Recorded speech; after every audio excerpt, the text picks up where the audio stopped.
ఇది వ్రేలాడే స్తంభం. ఇది తోర్సప్ప. పూర్వం ఇటుపక్క బట్ట వేసి లాగితే ఇటుపక్క వచ్చేసేది. 1902 బ్రిటిష్ పరిపాలనలో హ్యామిల్టన్ అనే ఆయన వచ్చేసి ఈ దేవస్థానం మొత్తం చూశారు. ఈ స్తంభం దగ్గరకు వచ్చేటప్పటికి ఆశ్చర్యం కలిగింది. ఇదేంటి, ఇంత దేవస్థానం మొత్తం రాతితోనే కట్టారు, ఇంత బరువైన స్తంభాన్ని, 1 టన్ను పైగా బరువు ఉండవచ్చు, ఈ స్తంభాన్ని ఎలా వ్రేలాడదీశారు?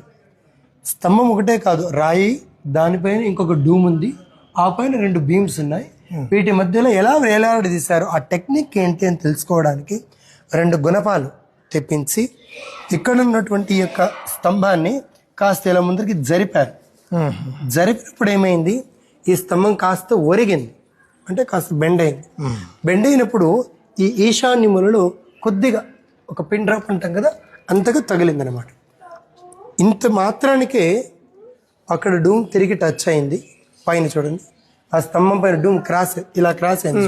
అవునండి, ఇలా క్రాస్ అయింది. అలాగా అక్కడ కూడా క్రాస్ అయింది. ఇక్కడ చూడండి, ఇక్కడ క్రాస్ అయింది.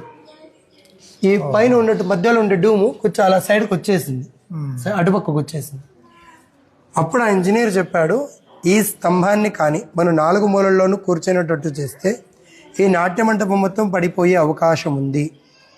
అందువల్ల దీన్ని ఎవరు ఇంకా భవిష్యత్తులో పరీక్షించడానికి వెళ్ళకండి అని చెప్పి దీని యొక్క పరీక్ష ఆపేశారు. ఇప్పటికీ మనకి కింద చూపిస్తాను, మొత్తం గాలిలోనే ఉన్నట్టు అనిపిస్తుంది. కొద్దిగా టచ్ అయింటే అప్పట్లో వచ్చిన భక్తులు కొబ్బరి చిప్పలు కొట్టడం, దూర్చడం వెడల్పుగా మనకి కనిపిస్తుంది. చూపిస్తాను, ఇక్కడ కొద్దిగా ఎక్కి చూడండి, స్తంభం కింద గ్యాప్ కనిపిస్తుంది. ఇక్కడికి రండి, ಎಕ್ಕಿ ಚೂಡು ಅದು ಕಾಣಿಸ್ತಾ ಇದೆ ಅಲ್ಲಪ್ಪ. ಕಾಣಿಸ್ತಾ ಇದೆ ಎಷ್ಟು ಸ್ಪಷ್ಟವಾಗಿ. ಈ ಕಡೆಯಿಂದ ಕಾಣಿಸ್ತಾ ಇದೆ, ಸ್ಪಷ್ಟವಾಗಿ ಕಾಣಿಸ್ತಾ ಇದೆ.